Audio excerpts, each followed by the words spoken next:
বঙ্গোপসাগরের গভীরে এক রহস্যময় দ্বীপ রয়েছে, অজানা ভয় এবং মারাত্মক আতঙ্ক নামে বিশ্বব্যাপী পরিচিত। আরও ভয়ঙ্কর ব্যাপার হলো, এই দ্বীপের চারপাশে এমন কিছু প্রাকৃতিক এবং অপ্রাকৃতিক বিপদ রয়েছে যা এই স্থানটিকে আরও বিপজ্জনক করে তোলে। বিষাক্ত গাছপালা, বিপজ্জনক বন্যপ্রাণী, সব কিছু নিয়ে মনে হয় যেন এটি মৃত্যুর মিলন মেলায় পরিণত হয়েছে। এটি হলো নর্থ সেন্টিনেল আইল্যান্ড। এখানে সময় যেন থমকে গেছে। মানুষের সভ্যতা এখানে পৌঁছাতে গিয়ে একাধিকবার আক্রমণ, বিপদ, এমনকি মৃত্যু পর্যন্ত মোকাবিলা করেছে। কিন্তু কেন এতটা বিচ্ছিন্ন এই দ্বীপটি? কেন এটি এত কঠোরভাবে রক্ষা করা হয়? এই জায়গাটির কি এমন গোপন রহস্য রয়েছে যা মানুষকে ভয় দেখায়? আরও আশ্চর্যজনক হলো, ভারত সরকার কেন ভারতবাসীদের এই দ্বীপে প্রবেশ নিষিদ্ধ করে? উত্তর সেন্টিনেল দ্বীপের আদিবাসীরা তাদের একান্ত এই জায়গাতে থাকতে চায়, এবং কেউ যদি তাদের এলাকায় ঢুকতে চায় তাহলে তার জীবনে নেমে আসে যেন অকাল মৃত্যু। আর তাই দ্য নলেজ ফ্যাক্ট চ্যানেলের পক্ষ থেকে আপনাদের সবাইকে এই দ্বীপ সম্পর্কে বিস্তারিতভাবে ব্যাখ্যা করার চেষ্টা করব। তাই পুরো ভিডিওটি না টেনে দেখার অনুরোধ রইল। তাহলে চলুন শুরু করা যাক। বর্তমানে আমরা এমন এক পৃথিবীতে বসবাস করি যেখানে সভ্যতা দিন দিন উন্নতির শিখরে পৌঁছে যাচ্ছে। বিজ্ঞান ও প্রযুক্তির উন্নতির ফলে আমরা এখন মহাকাশেও পদচিহ্ন রাখতে সক্ষম হয়েছে। কিন্তু এই পৃথিবীর বুকেই এমন কিছু জায়গা রয়েছে যেগুলো সম্পর্কে আমরা খুব কম জানি। এমন কিছু জায়গা রয়েছে যেখানে সময় যেন থমকে গেছে, যেখানে আধুনিক বিশ্বের কোনো অস্তিত্ব নেই। এক রহস্যময় দ্বীপ যেখানে বাইরের কেউ পা রাখার চেষ্টা করলেই ভয়ঙ্কর পরিণতির মুখোমুখি হতে হয়। এই দ্বীপের সবচেয়ে বড় রহস্য হলো এখানকার আদিবাসী জনগোষ্ঠী। তারা কেমন? তারা কিভাবে বেঁচে আছে? কেন তারা বাইরের দুনিয়া থেকে নিজেদের সম্পূর্ণ বিচ্ছিন্ন করে রেখেছে?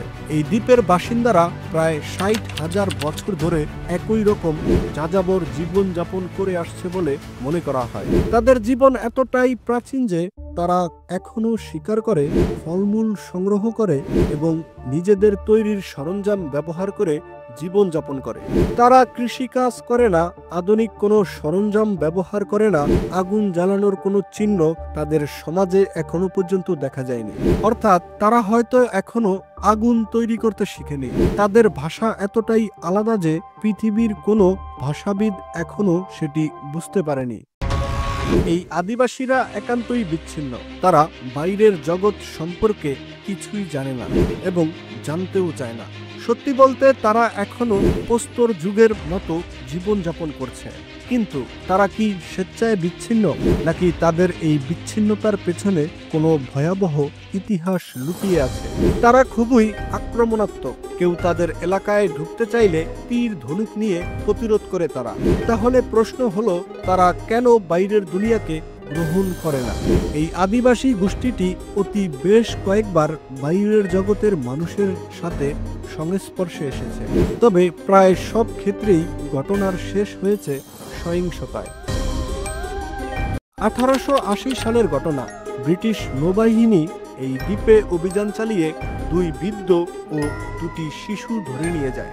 কয়েকদিন পর সেই বৃদ্ধ দুজন মারা যান, কারণ তারা বাইরের জীবাণুর সংস্পর্শে এসে অসুস্থ হয়ে পড়েছিলেন।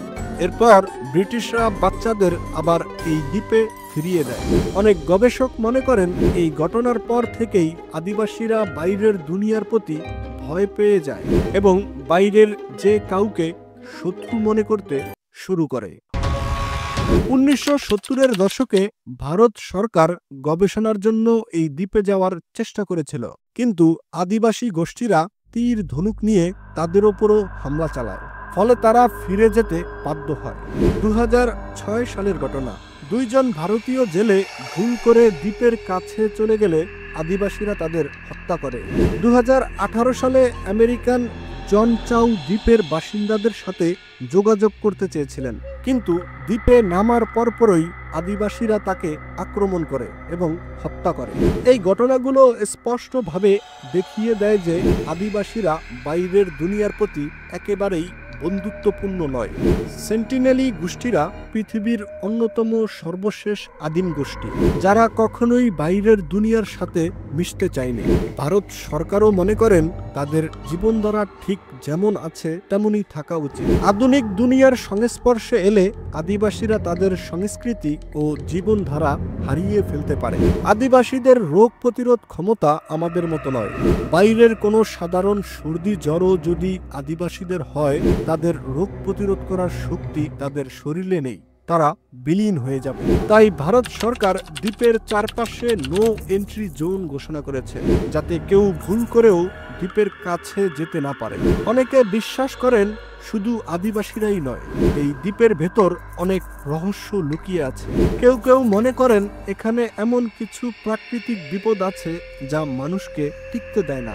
কেউ বলেন এখানে অদৃশ্য শক্তির প্রভাব রয়েছে যা বাইরের দুনিয়াকে ঢুকতে দেয় না। আবার অনেকে মনে করেন ভারত সরকার হয়তো এই দ্বীপ নিয়ে কোনো গবেষণা চালাচ্ছে, কিন্তু আসল সত্য হলো এই দ্বীপ এখনো এক বিশাল রহস্যে লুকিয়ে রয়েছে। আমি মনে করি প্রত্যেকটি রহস্যের পেছনে কিছু না কিছু কারণ অবশ্যই থাকে। কিছু রহস্য বিজ্ঞানের আলোয় উন্মোচিত হয়, আবার কিছু রহস্য এমনই থেকে যায় যা কোনো যুক্তিতেই ব্যাখ্যা করা সম্ভব নয়। উত্তর সেন্টিনেল দ্বীপও ঠিক তেমনই একটি রহস্য, যা আমাদের চেনা জানা দুনিয়ার বাইরে এক অজানা জগৎ তৈরি করেছে। আমরা যখন সভ্যতার উন্নতির কথা বলি, তখন আমাদের মনে রাখতে হবে যে পৃথিবীর সব মানুষের জন্য উন্নতির পথ সমান নয়। কেউ কেউ হয়তো এই উন্নতির প্রয়োজনই মনে করে না। হয়তো আদিবাসীরাও বাইরের দুনিয়াকে গ্রহণ না করেই নিজেদের জীবনধারায় খুশি আছে। তাহলে আমরা কেন জোর করে তাদের বদলাতে যাব? কিন্তু এখানে অন্য একটি দিকও রয়েছে। এই পৃথিবী দিন দিন পরিবর্তিত হচ্ছে। জলবায়ু পরিবর্তন, প্রাকৃতিক দুর্যোগ, আধুনিক সভ্যতার প্রসার, এসবের কারণে হয়তো এক সময় আদিবাসীদের এই বিচ্ছিন্ন জীবনধারা টিকে থাকবে না। প্রশ্ন হলো, তখন কি হবে? আমরা কি ভবিষ্যতে এই দ্বীপের রহস্য উন্মোচনের চেষ্টা করব, নাকি আমরা এই সভ্যতাকে তাদের মতো করেই টিকে থাকতে দেব? এই রহস্যময় দ্বীপ কি আমাদের কাছে চিরকাল একটি নিষিদ্ধ অঞ্চল হয়েই থাকবে? একটি বিষয় স্পষ্ট, এই পৃথিবীতে এমন অনেক কিছু আছে যা আমরা এখনো জানি না। সেই হিসেবে সেন্টিনেল দ্বীপ শুধু একটি জায়গা নয়, এটি আমাদের চিন্তা ভাবনার একটি প্রতিচ্ছবি। এটি আমাদের মনে করিয়ে দেয় যে কিছু রহস্য হয়তো কখনোই উন্মোচিত হয় না, এবং সেটাই হতে পারে প্রকৃতির সবচেয়ে বড় সৌন্দর্য। বন্ধুরা, এই বিস্ময়কর দ্বীপ নিয়ে আপনার মতামত জানাতে ভুলবেন না কমেন্ট করে। আর ভিডিওটি যদি ভালো লাগে লাইক করুন, এবং আমাদের চ্যানেলে নতুন হলে চ্যানেলটি সাবস্ক্রাইব করে আমাদের সঙ্গেই থাকুন। ধন্যবাদ। দেখা হবে পরবর্তী আরও একটি নতুন ভিডিওতে।